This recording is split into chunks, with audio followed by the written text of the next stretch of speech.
Hello. Testing, testing. All right. Continue to trying this new setup. And let me mute my feedback so I don't hear my echo. And we should be good to go. It looks like I got sound. I got the chat window open. Let me do a quick tweet just to let people know that we're live. And today we're going to do a little bit of, we're going to do something different. So let's do Reaper Boy. And the big part of what I need to do for today is we're going to play around with my game engine, Pixel Vision 8. And my goal is to try to get Reaper Boy to work on the new build and to also capture any of the bugs and stuff that that are going on with it. It's snowing in beautiful sunny New York today, so we'll see how long I can do a stream for. I think I got like about an hour and a half or so, and once just give it another minute or two just to let some more people show up, and then we'll get started. So in the interim, what I want to do is I'm going to go ahead and try to reconfigure Pixel Vision 8 a little bit. So I went ahead yesterday and I did a new build of 8.0, which is not released yet. And a part of why I'm testing this stuff out is that I want to be able to go through and make sure that all the bugs are worked out before I release this build. So we're gonna play around with some games. Oh, this is gonna make some noise. Cover your ears.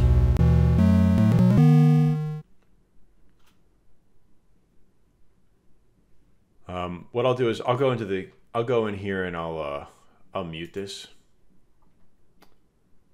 so we don't get any sound back from the game engine. And I want to go and I want to create a new workspace. So this is Pixel Vision 8. I have it scaled up quite a bit so it's easy for you guys to see. And one of the things that I want to do is I have a shared folder here. This is basically something I share between my different between my Mac and this. I don't know why there's a Parallels folder. I just want to clean this up real quick. So while we wait for people, we'll just start copying some stuff over. It's funny, the Game Maker Studio made something here in the shared. Let me just put this into the trash and I'll go through and delete this stuff later. Skip.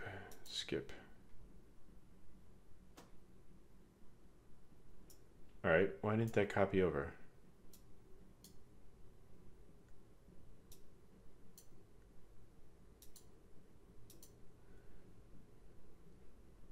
All right, now I don't know what the hell just happened. Okay, sure. Why is all this stuff? Do you want to replace it with the one you're moving? Yeah, sure, replace it. We can get rid of all this game creator stuff. I don't think I put in the right password. Too many passwords. Basically, I just want to clean up this shared folder so that I can, let's put this in the trash. I don't need this screenshot either, and tiled. I don't know what's going on here. Let's delete that, and we'll leave tiled because I don't think I have tiled installed in the applications folder. I think I just have a reference. Oh no, I do. All right, let me get rid of that.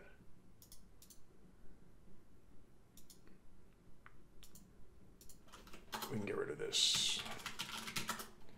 All right, so I'm going to create a new a new workspace, and in this workspace folder, we're going to create a new folder, and I'm just going to call this 0.8.0. And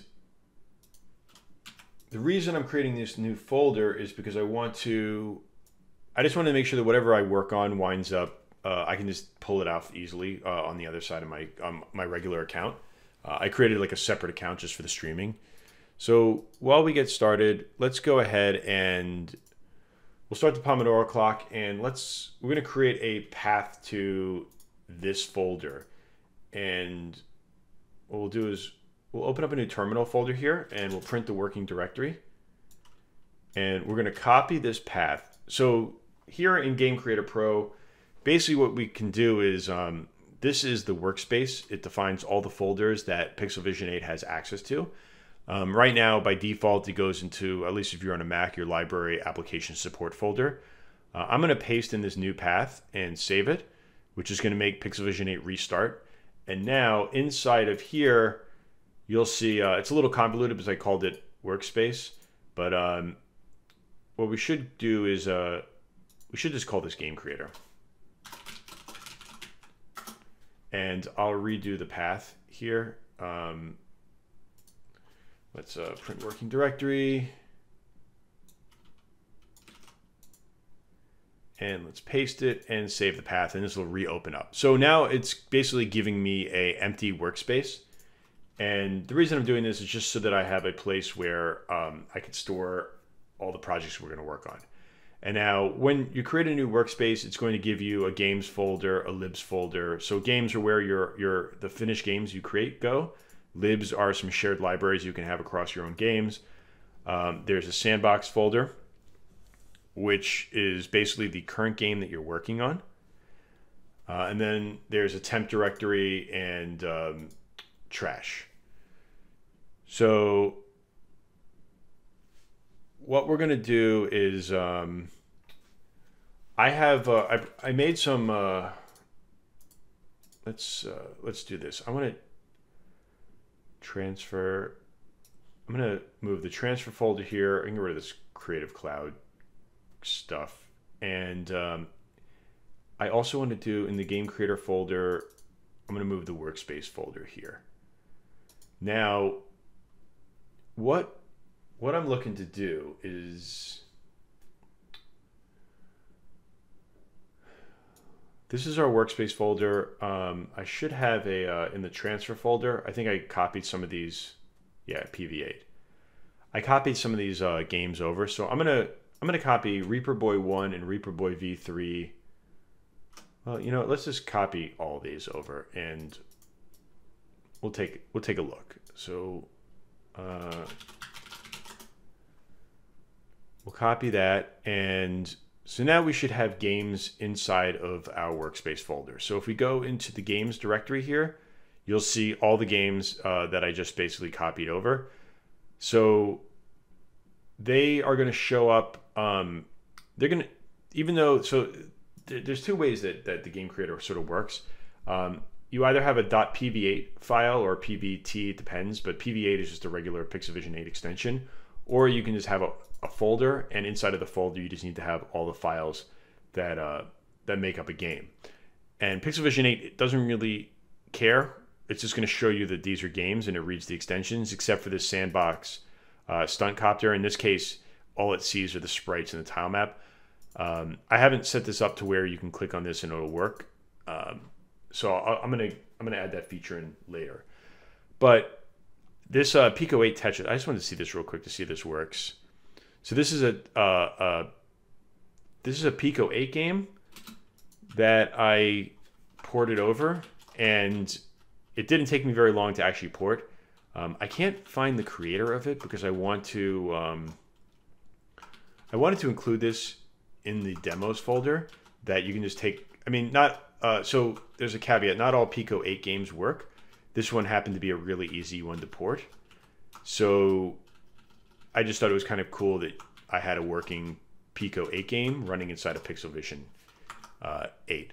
So that one works, and that's kind of good. What I wanted to see was, I have two versions of Reaper Boy. I have the original version of Reaper Boy, which if you haven't seen, I'll open this up real quick and you can sort of see. Should be on the itch.io, so pixelvision8.itch.io. There's the Reaper Boy game, and this is something I did for Ludum Dare 40, and I'm actually kind of proud of it. Cast Pixel did the pixel art for it, so it came out really well. And you know, all things considered, for a little weekend game.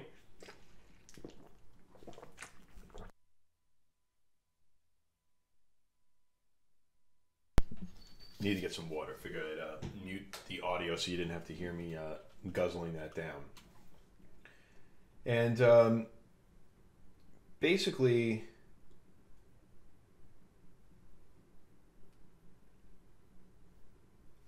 what we're going to do is we're going to see if we can get Reaper Boy to work. Now, a lot has changed in the game engine since I wrote the game. So, first, before we even do anything, what we're going to do is let's just play the game and see if it works. So that didn't work immediately because I think I've changed some APIs. So let's go to Reaper Boy V3. This is one that I did some modifications to it, but the last time I tried playing it, I think things were sort of broken.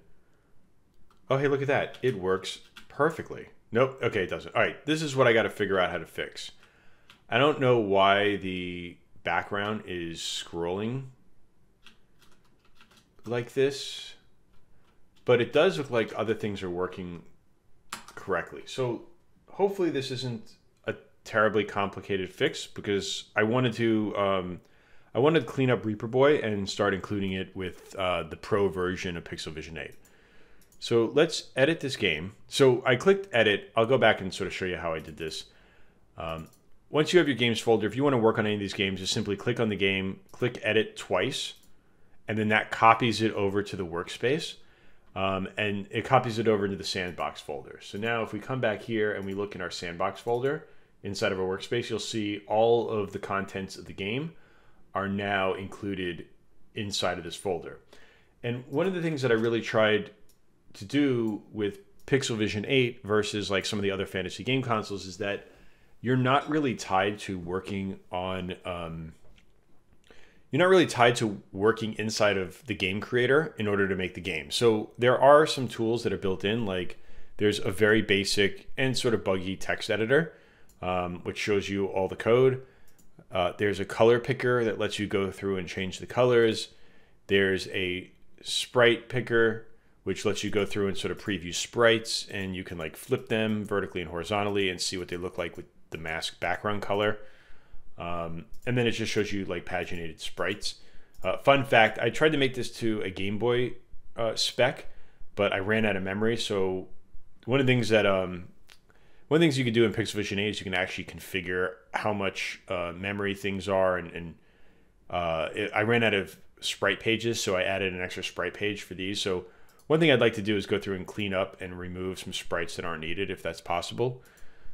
Let's see, what else do we do? There's a tile map editor. So it's still rendering the tile map editor, but this is a pretty big tile map.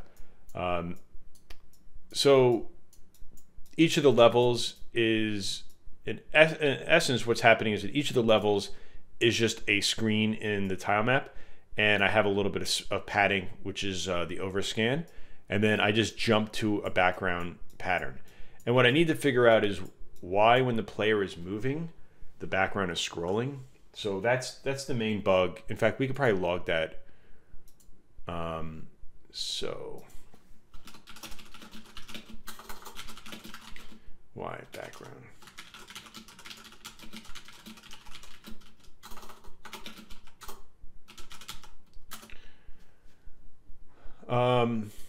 And then there's sound tools and there's music tools. So these are sort of muted because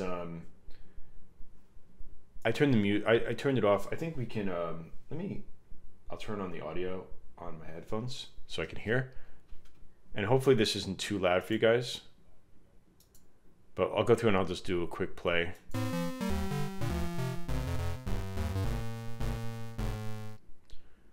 So this was a song that was randomly generated. I can go through and loop it.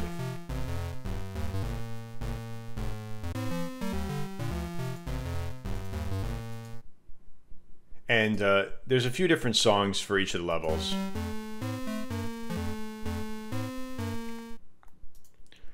So, oops, sorry, the background audio is annoying. So one of the things that I needed to, one of the things that I need to fix is it's actually not, like, I don't have a way of, I mean, I can do it in code, but I don't have a way of previewing it here where you can take several loops and put them together into a single song. But just so I don't annoy you guys, I'm going to put this back on mute. And so those are like the built-in tools, right? Now, the real power of Pixel Vision 8 is that everything can be done externally. So what we're going to do is let's open up Atom. And I've written a plugin for Atom. We can close this project actually. And if I go into the Atom preferences and we look at packages, you can see that I have a Pixel Vision 8 Game Creator plugin, and this plugin allows you to get autocomplete for Pixel Vision 8 stuff. So I designed Pixel Vision 8 for you to work externally. So all we gotta do is drag our sandbox folder over to Atom. And it should open up, and now all the stuff that makes up our game is now present inside of Atom. So the game is broken up into a bunch of different little modules, and each module is just loaded up as its own separate script. So the main code, which is like the entry point into a game project, all it does is just handle some basic stuff like going to a screen, some calculation stuff like trying to find a tile position from an index, which I think is actually built in now. I could probably get rid of this, but we'll leave it for right now. There's some padding logic, just some basic core stuff, and it initializes each of the different scenes, and then it can switch to a scene. Now, from there, there's a few things. There's the micro platformer, which just represents the. This was written by Matt, and Matt's helped out a lot from the early days of Pixel Vision 8, and he sort of ported over this micro platformer, and I took it and sort of reconfigured it so it works inside of this project, and it's a little bit more modular. The other stuff that we got to look at is that there's the scene Lua, which handles the scenes. There's the this is the game itself. There's the levels. There's the screen over, the splash screen, and there should be entities, which are each of the objects in the game. But I think the micro platformer is the one that handles actually moving the player. And what we're going to try to figure out is, I just need to see, like, luckily this screen is working fine and looks good. That looks good. What I want to see is why when it moves down, it like everything else seems to be working fine. It just seems to be when the player falls through the ground.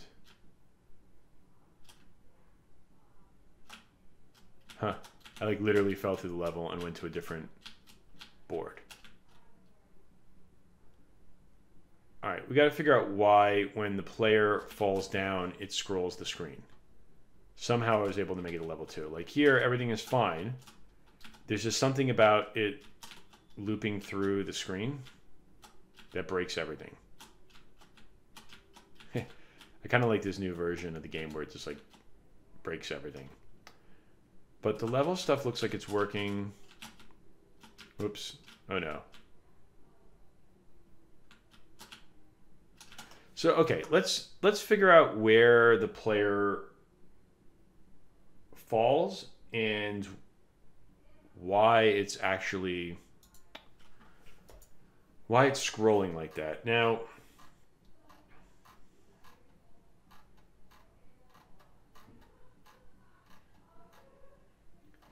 what I don't understand is I don't remember where any of this code is. So let's figure out, let's look at the game itself. And let's look for scroll position. And let's see if there's anything that changes the scroll position.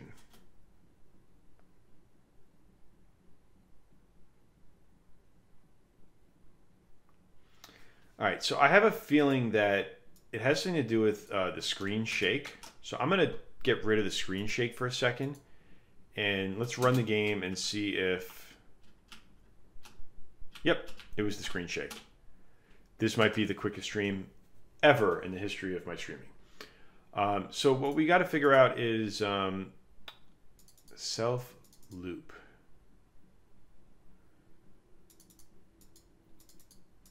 So self scroll position. So there must be something here where let's just output this value and we'll take a look. So the screen shake is supposed to not really change the screen position, but somewhere the data must be getting corrupted for the self scroll position X. So what we're going to look for is self.shake X, self.shake Y, and I just want to make sure that this value is within range. And this is going to be a little bit, so this is interesting. Like I got to figure out, so there's a way to debug it. One of the things, I wonder, let me look this up. So terminal, what I want to do is get a live view of a log file on Linux. So let's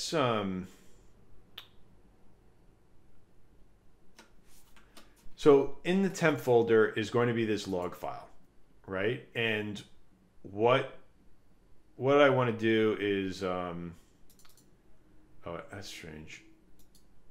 I got copied over. All right, the temp folder isn't cleaning itself up well.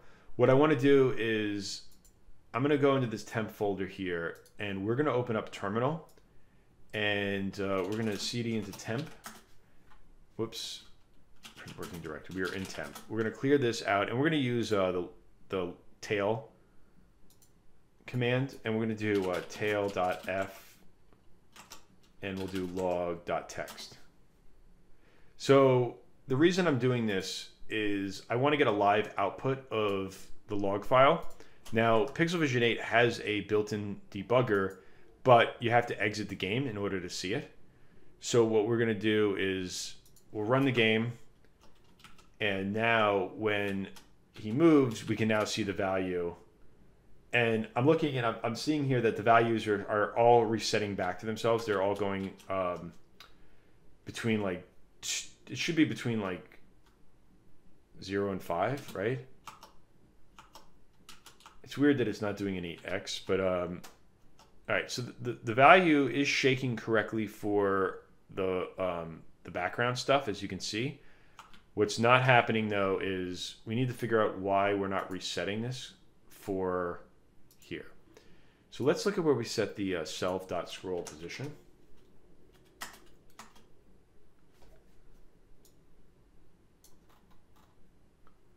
So when the game resets, we get the current scroll position. Now,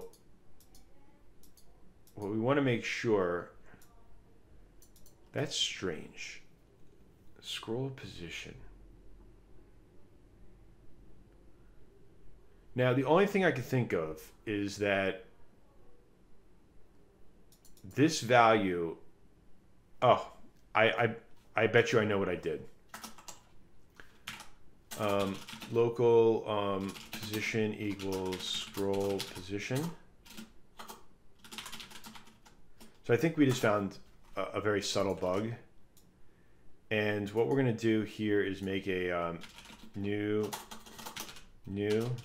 vector, position X, position Y. And now what we'll do is, so I already sort of know what the problem is. Basically, internally, the engine isn't resetting the scroll position vector. It's actually returning the same value over and over again. So as we change the value, we have a pointer to it, and it's corrupting the data. So there are some things that I did in Pixel Vision in this version of the C# code, which basically I tried to optimize a lot of the game chip's internal calls by reusing variables, but I've been corrupting them. So this is one of those cases where we probably just corrupted them. So let's go here, and as you can see now, everything is fixed. So that was the one problem. So I'm going to make a bug real quick here. So github.com/pixelvision8. So if you're using the game creator or the SDK, well, at least if you're using Pixel Vision 8's game creator, I've created a issues forum, and anyone can come here and file bugs that they find. So a big part of like whenever I do little streams on Pixel Vision 8, I'm just going to file bugs as I see them, and need to create new vector for scroll position API.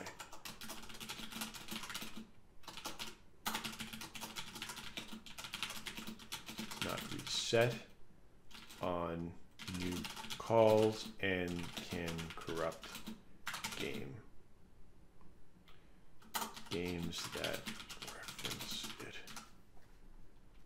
So I'm going to set this to myself because I will fix it. This is a bug, and we're going to set this to the new version. Okay, so I will later at night I'll go through and fix some of these bugs. It's actually a pretty easy fix, but what I don't want to do is I don't want to actually be creating I don't want to be fixing bugs here. I want to actually just use this on its own so I can get a good sense of what the workflow is. So I'm going to make a to-do here. Well, actually, let's go back up here and to-do when bug is fixed, point. Well, you know what? This is still good practice. It's not bad for us to, since we're only doing this once when we reset the game, we'll, let's do this. Get the current scroll position. Create a new vector for the scroll position. Trash truck. I gotta get a, on my list is to get a sound dampening wall that I could put near my window so you don't hear every single thing that's going on outside.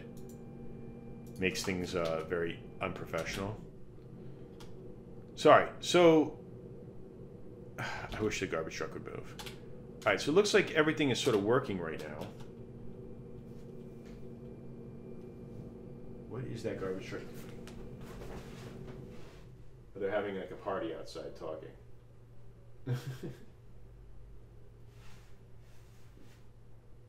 Oh well. The snow's really coming down. That's good. So, all right, now that we fixed that and we've identified a bug, let's move on. And there's some stuff that I want to do here, which is the next thing on my list, and I'm going to add it to the, we fixed this. Need to clear score text. Make sure it's, need to clear score text so it doesn't overlap. All right, so if we take a look at what's going on here in the upper right-hand corner, I lose my mouse cursor on this thing. Basically, right around here, you'll see that the text is overlapping. And the reason that it's overlapping is because I'm drawing it to the background layer, but each text character doesn't have it's just transparent, so it's going to show through. So there's several ways that we could fix this. What I want to see real quick is other places where I show the score. So let me try to die.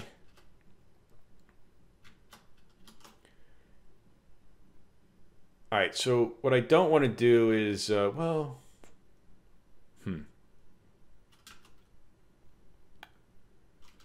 I don't think the background, let me take a look at something. I don't think the background color for the game over and the header at the top are the same.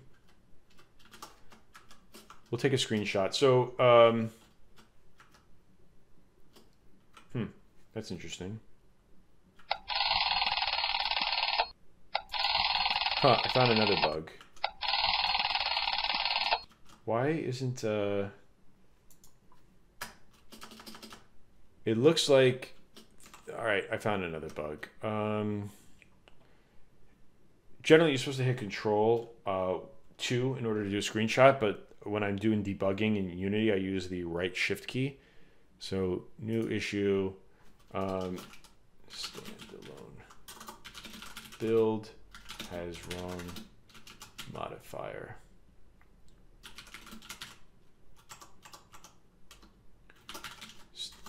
Stand alone.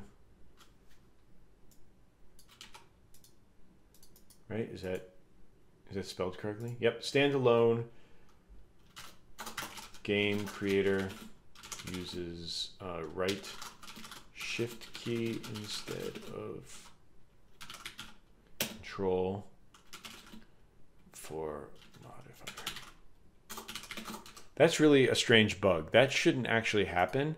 So Unity is kind of annoying in this in many ways.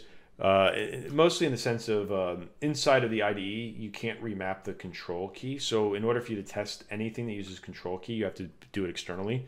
So I use some internal code for debugging, and it doesn't look like it's switching back over like it should.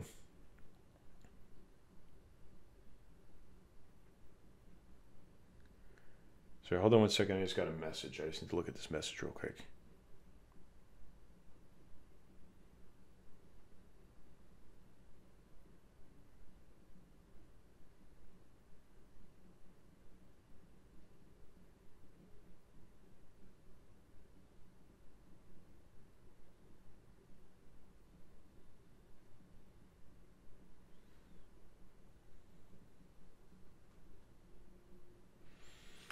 All right, so let's submit this bug, and I'll deal with that later. Yay, lots of bugs. So we'll end this Pomodoro, and we'll submit it. And now what I want to do is figure out what the best way is to display this text. And what I'm thinking is, let's go ahead and rerun the game and take a look at the number stuff. So I'm going to take a screenshot real quick. And so whenever you take a screenshot, which should be Control 2, it'll show up in your Sandbox's screenshot folder. And I'm going to open this up in Photoshop, and I just want to take a look at where the grid is, because one of the ways that we can do this is we can tell the we can basically just like clear the pixel data right behind the numbers. So okay, that's sort of what I was afraid of. What I want to do is we got to get this text down here. You should probably just move the star down too. And then I'm just gonna do some quick photoshopping here just so I can see what it looks like. Or we can just move it up.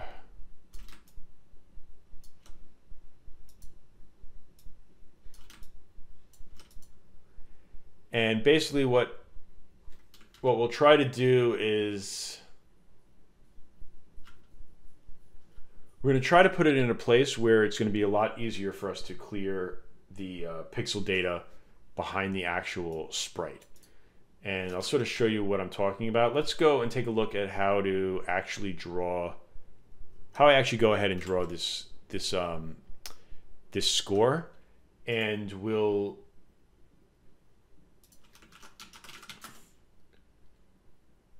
take a look at, all right, so here's where we draw the score. Here's where we draw the stars and the score. And what I want to do is get this onto the grid. So let's start with drawing text. I think what we can do is, so I've added some new stuff to this, and one thing I think we can do is we can probably, well, let's try this real quick. Let's just see if this actually, I'm going to refresh this. I just want to see if it draws on the grid now.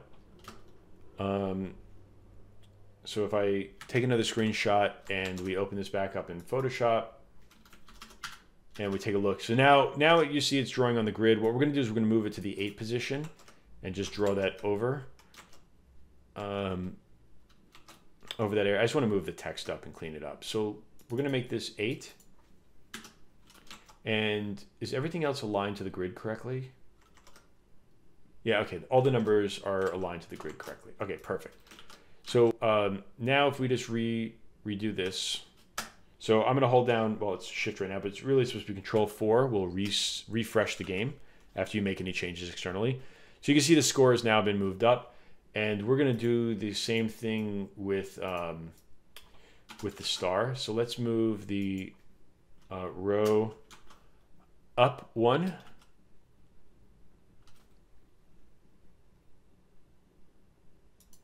All right, so I think what we need to do is we need to switch these modes. So we're going to send this draw mode to, oh, this is tile map cache. Okay, that's fine.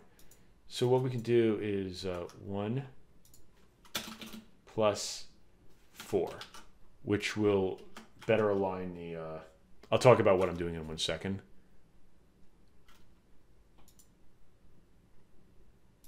Draw tiles. I see what's going on. All right, we're gonna change this a little bit. Basically, what's happening is that there's different layer modes that you can actually draw to, and I wonder I might actually be able to enable this. Let me see if oh,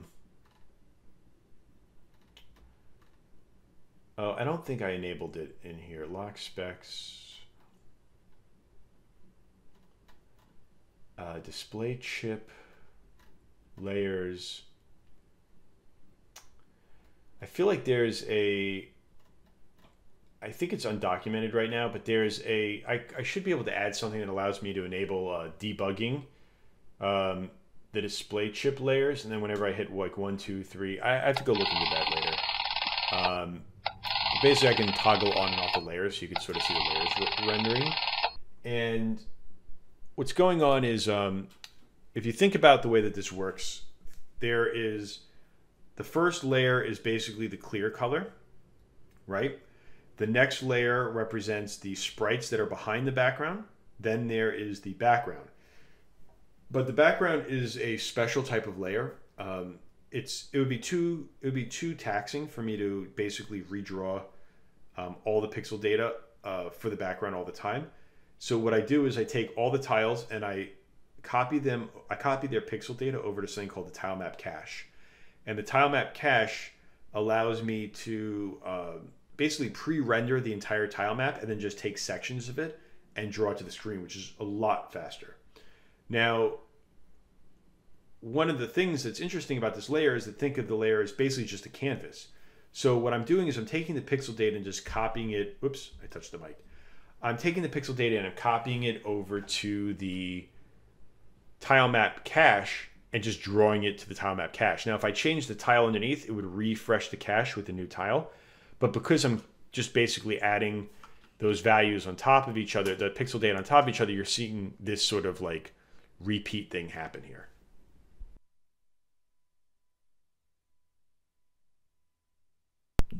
Had to sneeze. Now, I know you don't want to hear that.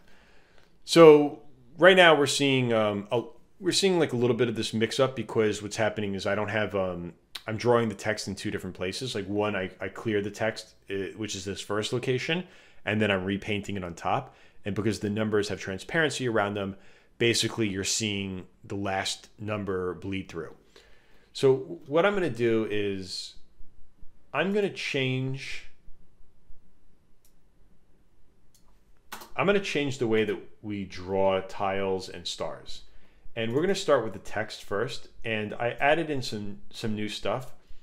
Where now basically, let's open up our calculator and let's just do 88 plus 168 divided by, wait, how is that even, 168 plus 88, what, 168 plus 88 divided by 8 would be 32. So this is 32 and 1. And what I'm trying to see is, I want to change this to tile. And we're just going to draw the text as straight tiles. And by drawing them as tiles instead of to the tile map cache, what's going to happen is whenever you change a tile, it recopies itself to the tile map cache on the next frame. If a tile has transparency through it, the background layer will bleed through, and it should now show the background layer. But you know what? I realized exactly why I'm doing it this way. This is like a little bit tricky because what's going to happen is the background layer. Huh. That's interesting.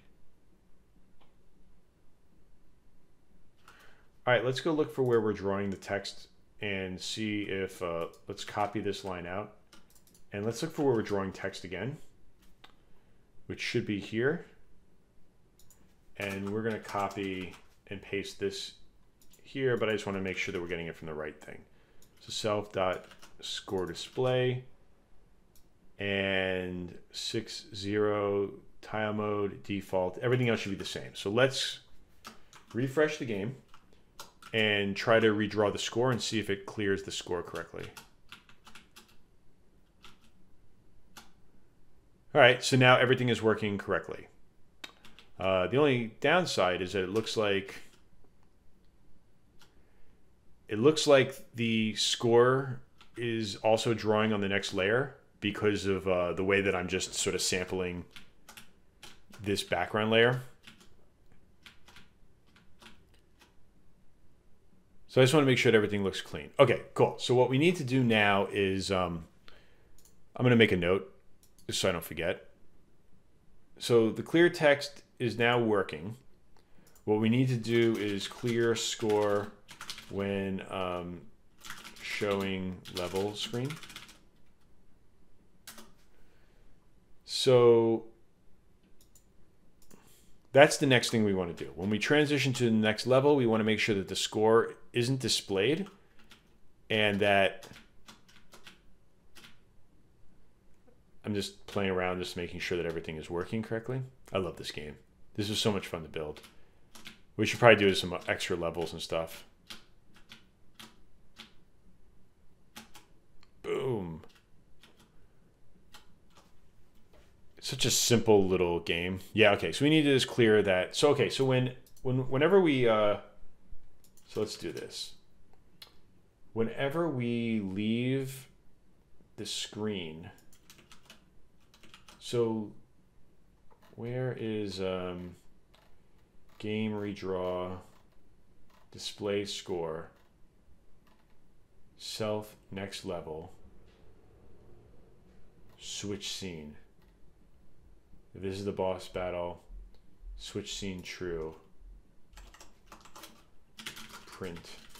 I don't remember which scene is 2. So we'll just relog this.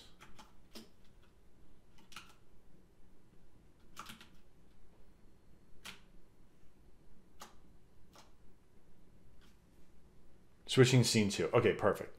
So when we switch to scene 2, what we're going to do is we're going to paste this code here. And instead, we're just going to 1, 2, 3, 4, 5, 6. We're just going to, we're basically just going to clear this area. And I'm just going to see if this works right now, just with empty spaces. And then what we'll do is I'll probably just call a method to pass the tile data in correctly. And if this works, so now it should clear the screen. There we go. See, look at that. Okay, so what we're going to do is we're going to set just the tile data.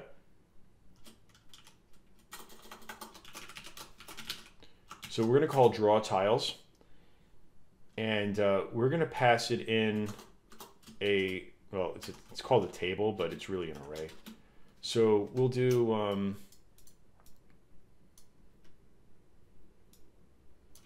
so 1, 2, 3, 4, 5, 6.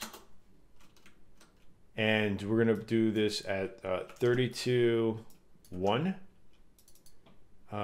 The width is going to be 6. The draw mode is going to be draw mode. Well, we don't even need any of this. This is all going to be the default values. And basically what we're doing is we're just drawing empty tiles into the, so clear tile area where score is. So this will just replace all the tiles where the score was with empty tiles, and that'll in essence basically just clear the background.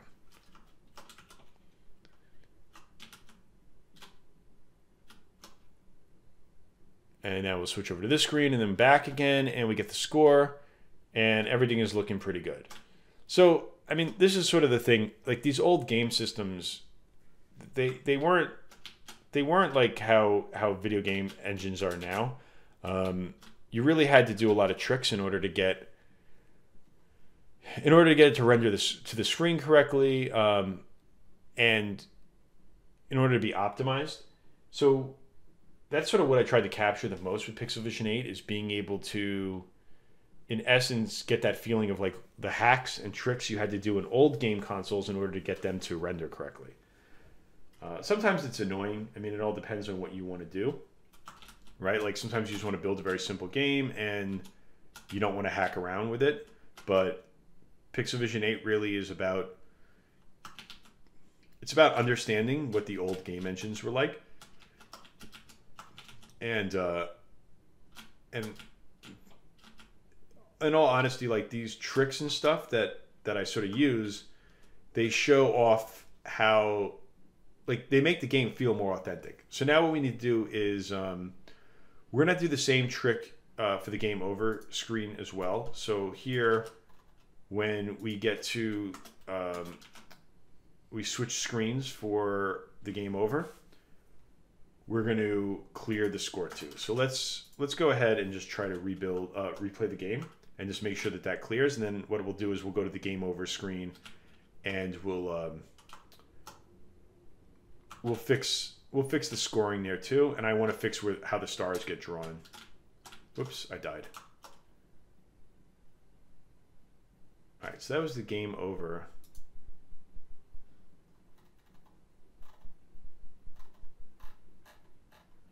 I think what we should probably do is when we switch screens, so scene level, what we should do is we should probably just put this in the actual code for that particular level. So here is the level screen, and when we reset this screen, we rebuild the tile map. Let's just clear this area. Let's see if changing to this first level will clear the score again.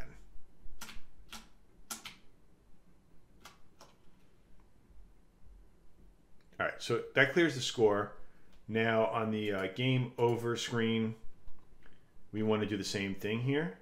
So before we rebuild the tile map, let's just clear the score, and we'll restart, and then we'll just see if we can die real quick.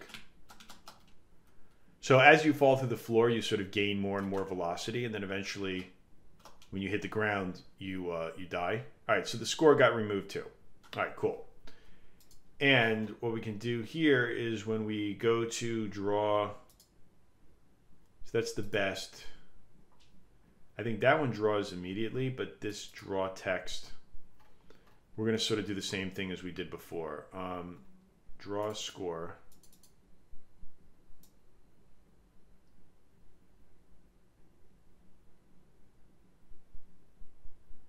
Let's just set this to tile.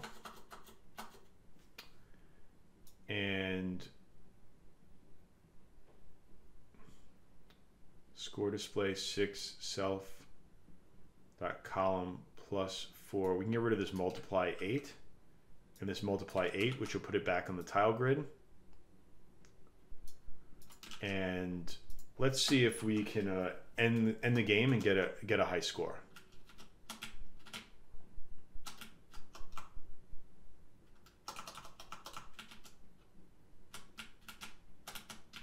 Oops. Or die. Well, at least that shows that. Now let's we'll play a new game.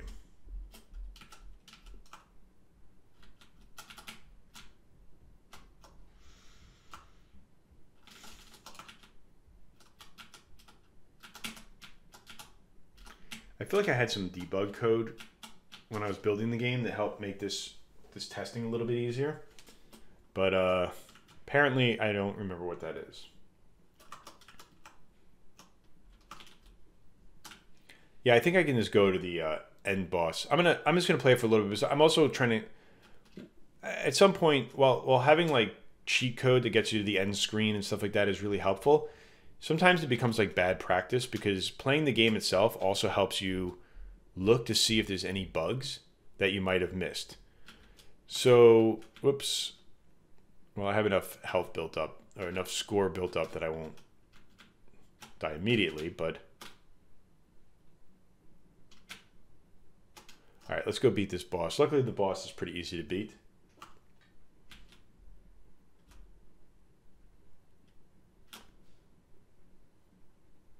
Whoop. Until you, like, walk right into it.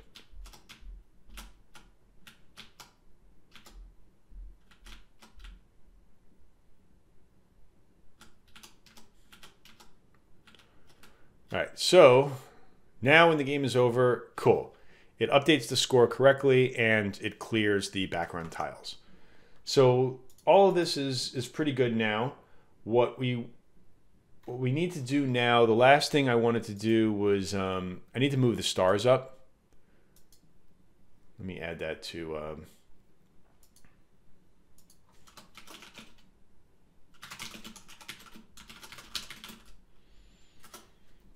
so in the game, I had something where I was drawing, let's get rid of this old code, where I draw the stars.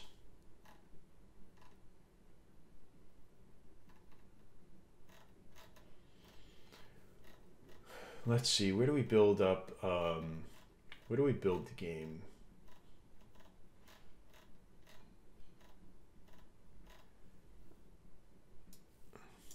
So when the game starts, spawn dust, reset. So here we're going to draw border left, border top, border right. We draw the clouds. I don't know where we draw the stars. Let me take a look real quick at the sprite data, and we can just look at the there should be like a star on. We'll look for the star off real quick, and that wherever we draw the star off is where this, okay, cool. Here we are.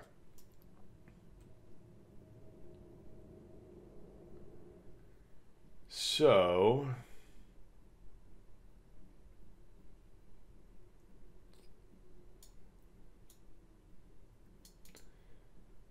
draw tiles. All right, so what we're going to do is we're going to change this from draw tiles to, because where is this tile mode going to? Tile map cache.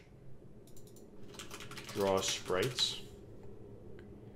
And we're going to change this to more garbage trucks. I guess they're just doing loops around the block. Yeah, I'll look into getting something to block the wall so I can have it be a little bit quieter. Let me get rid of this. We don't need to be seeing this the whole time. All right, so we're going to multiply this by 8. Although I feel like this is already... Let's just see where it renders those stars real quick. Convert a user data to a clear type. All right, didn't like that idea.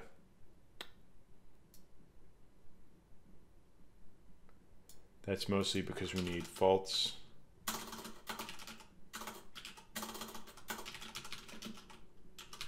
So what's happening is I'm changing the API. I went back through and I fixed up. I fixed the draw sprite API to allow you to basically draw to any layer, and it automatically sort of resolves it. So instead of having to do like draw tiles and then tell it to go to the tile map cache, now you can just call draw sprites. So I'm passing it in the sprite data. I'm giving it an X position, a Y position, a width, so it knows how to draw all the sprites. And then you need to pass it in false false so that this is flip horizontal and flip vertical. So if I restart this and restart the game, we're just not going to see it anywhere. Now, if I remember correctly, let's multiply this by 8 and see if that see if that shows up on the screen. There's somewhere where like I render. All right.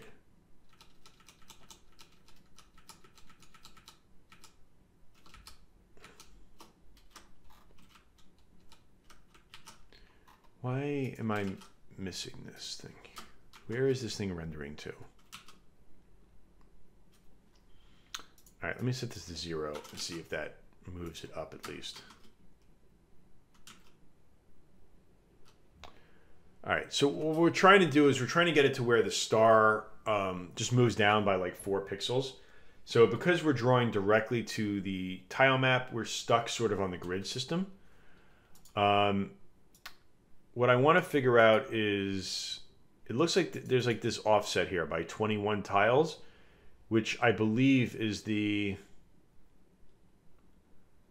if I remember correctly, if I look at the tile map, I think on the, like on this screen here, I just have this empty canvas area where I basically draw the header, or basically like the HUD at the top of the screen, and then I copy this pixel data over on top of this layer. And that's sort of how I build, that's how I build that HUD, so that the HUD is always the same wherever I go.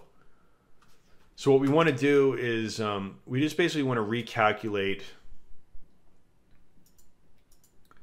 what this value is. Now,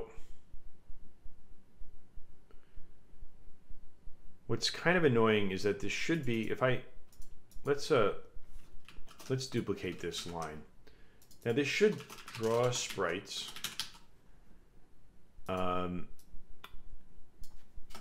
This should be multiplied by 8.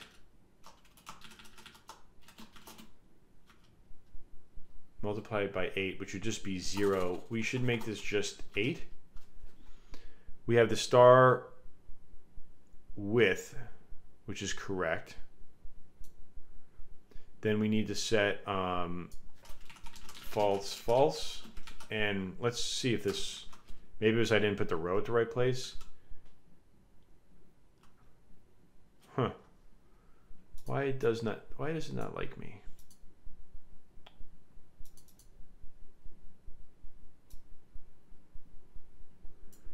Draw a tile map. All right, let me try something else. Maybe this API is just a little broken. Draw sprites.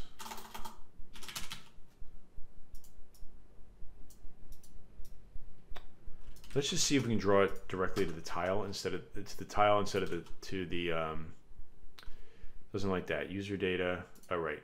Because I need false, false.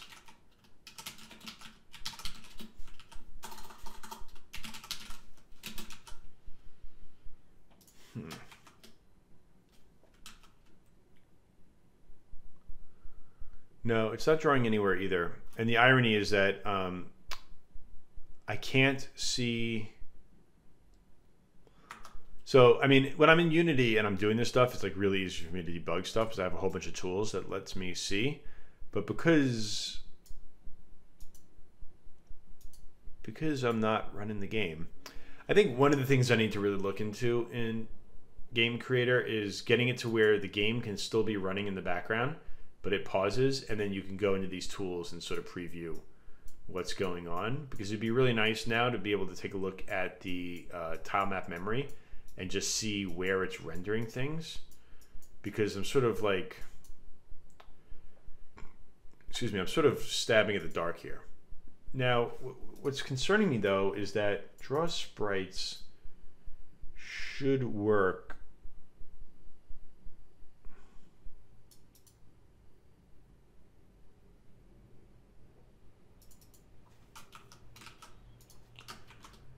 Should work, because if draw tiles works, draw sprites should work. And if I'm not mistaken, let's take a look. If you're just joining, I'm basically trying to just clean up the HUD in one of my Pixel Vision 8 games. I got most of the other stuff working, and I gotta stop in a few minutes. I gotta go run an errand, but I also have to do that. I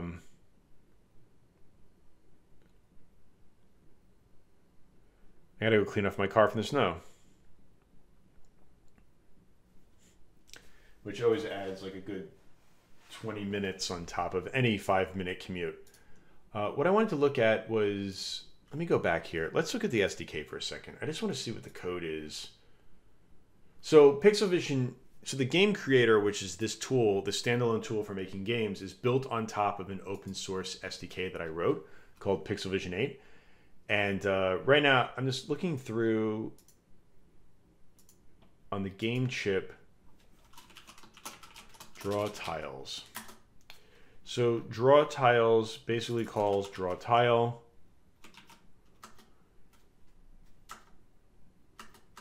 Draw tile converts itself down into drawing pixels. Well, it's either it updates a tile or it writes to the tile map cache. Now,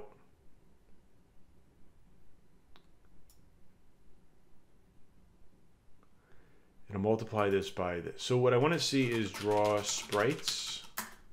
So I was working on the draw sprites, and maybe I just broke something, but here basically, if it's on screen or off, I know why. I know why.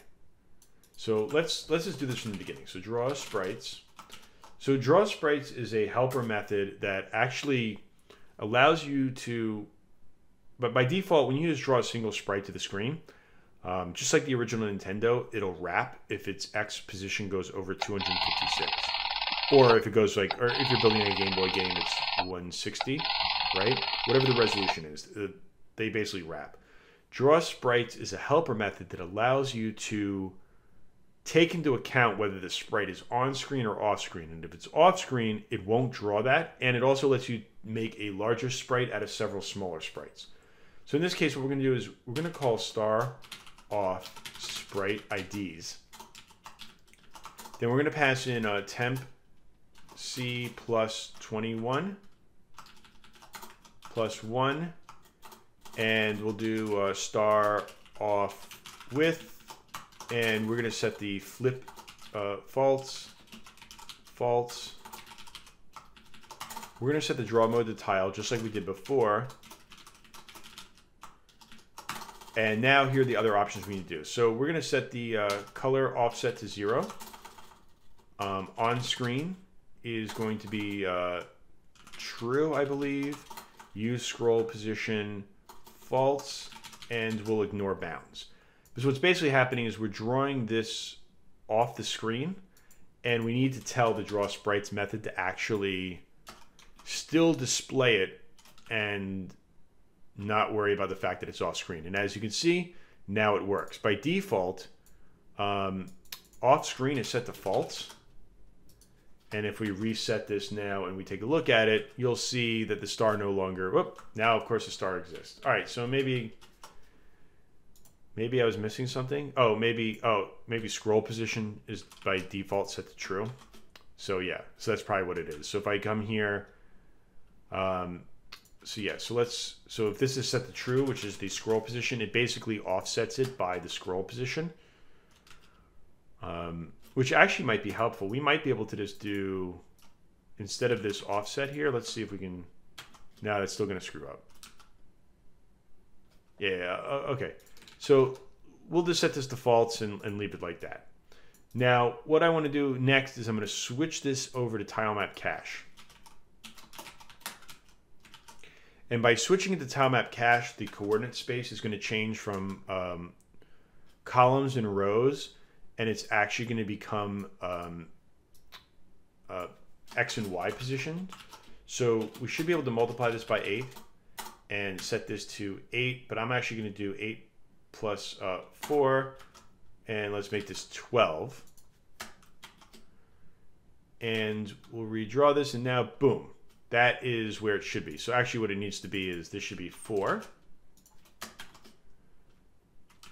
And there we go. It's now better aligned. And we can actually, now we have a lot more, since we're drawing to the tilemap cache itself, we have a lot more control over its X and Y position than we would if it was just regular rows and columns from the tile. Whoops, I hit a button. I was trying to do a recording on accident. So, all right, so that looks good. We're gonna make it down to 3.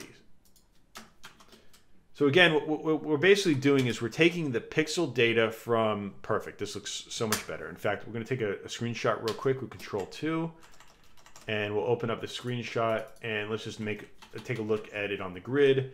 And you can now see that this star is basically a little bit better centered visually within this area. Now, what we're actually doing here is when we call draw sprites, so the core drawing API for Pixel Vision 8, hey, hello, welcome to the chat. Let's see, where was I? Okay, cool. So under the hood, there is a method here called draw pixels, right? And I'm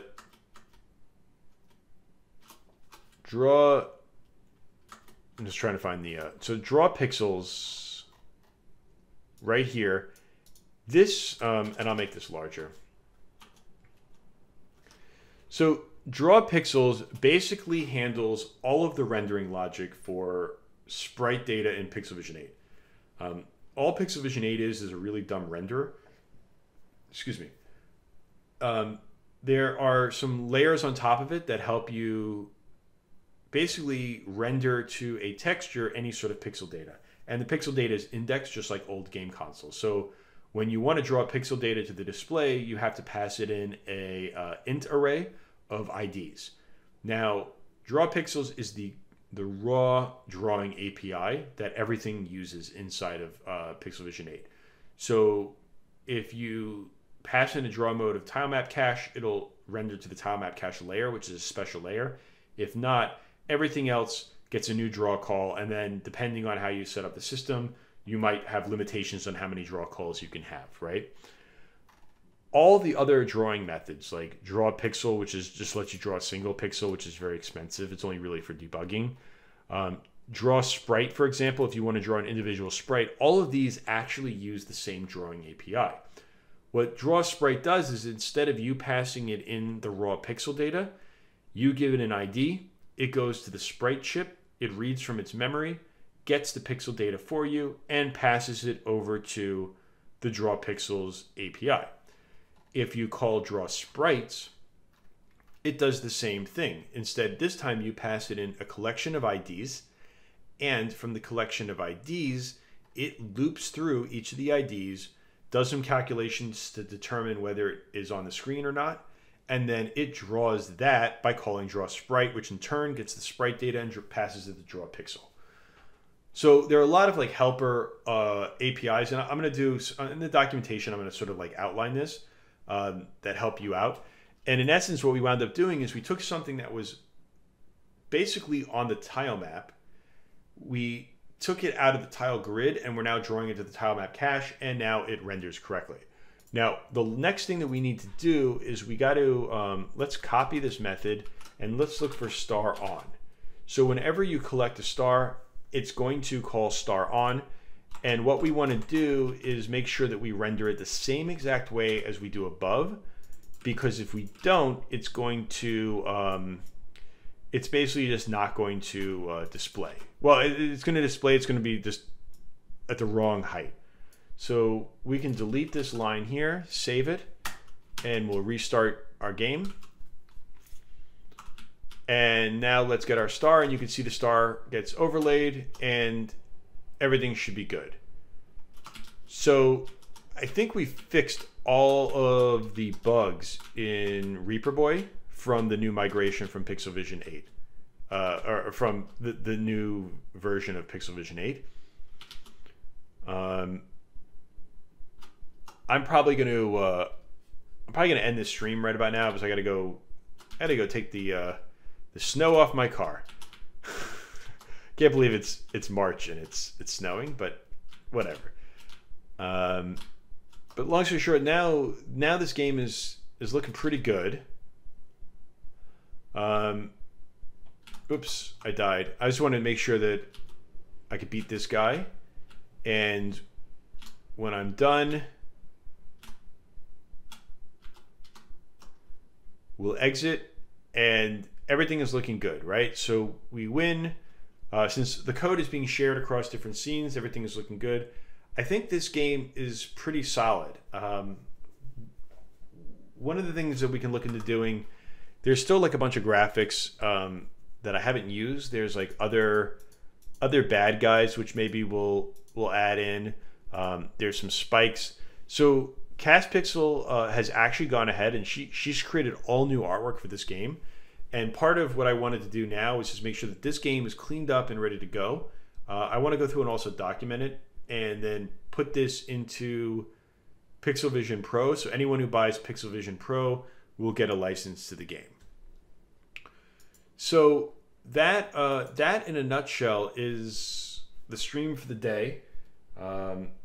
Looks like we had a good amount of people showing up, so I'm happy about that.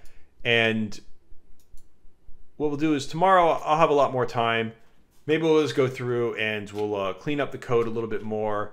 Maybe we can design a few little extra levels that I didn't have time to do during Ludum Dare, and we'll get this code ready to go for releasing the source code. Before we move on, one thing that I want to do real quick is let's just go in and save everything. So we'll go to the data file. This is already saved as Reaper Boy v3. I'm going to actually make this Reaper Boy v4. And I'm going to lock the specs on this so that you can't change the specs, and we'll hit save. And there was like one thing that was like really, really annoying me, which is the fact that, like I said, we're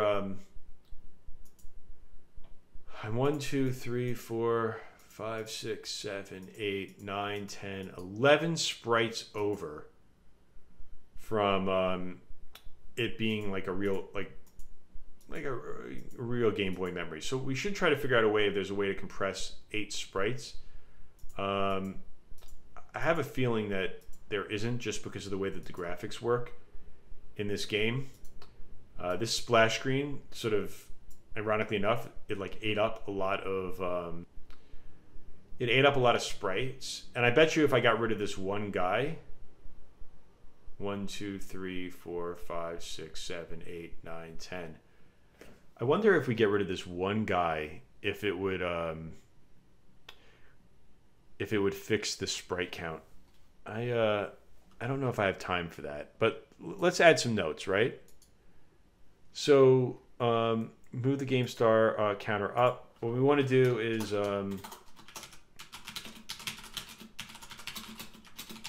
two pages from top left of splash screen to reduce sprites, add in spikes, add in second bad guy, create more levels. Right, so these are the other things that we're going to do. We should also look into add in leaderboard, right? Add in score rank. So this is something I was working on with my other game, with the zombie game earlier in the week, where I was adding a basically whenever you get your score, you're going to get a rank. So we'll add in some basic leaderboard stuff and see how we can get that to work. I wonder if I can get one thing that we might want to expose, and let's look into Reaper Boy update. There's something that I want to take a look at, and we'll add it to the list here, but I'm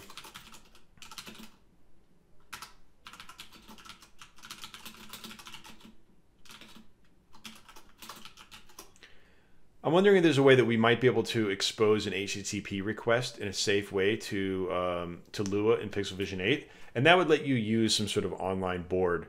So there's something that I'm working on, which I'll probably share in the next few weeks for just doing leaderboard stuff. And one thing that would be pretty good, it would be cool if I can just integrate a very simple way of requesting web data through the Lua API and then getting it back as well. So, all right, cool.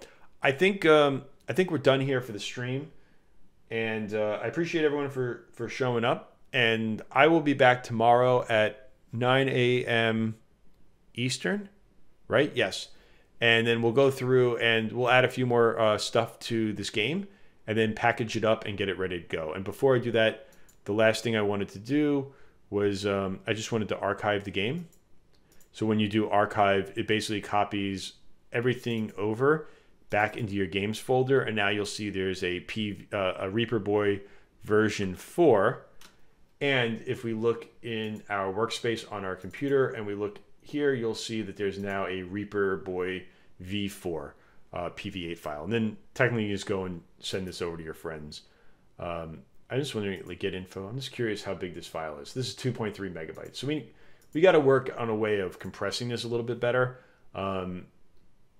The actual game code shouldn't be that bad, but I think inside of this folder, this sprite builder folder takes up a little bit of space, and get info. Yeah, this resources folder. So all the comps and everything take up a lot of space. So we can, let's add that to the list. File size of .pv8 project. So we'll go through and we'll just make sure that everything is cleaned up the way that it should. Cool. All right. Well, thanks everyone for watching the stream. I'm going to disconnect in a second. Let me save out the Pomodoro and submit this guy out, and then I will shut down the stream and everything. So see you guys tomorrow.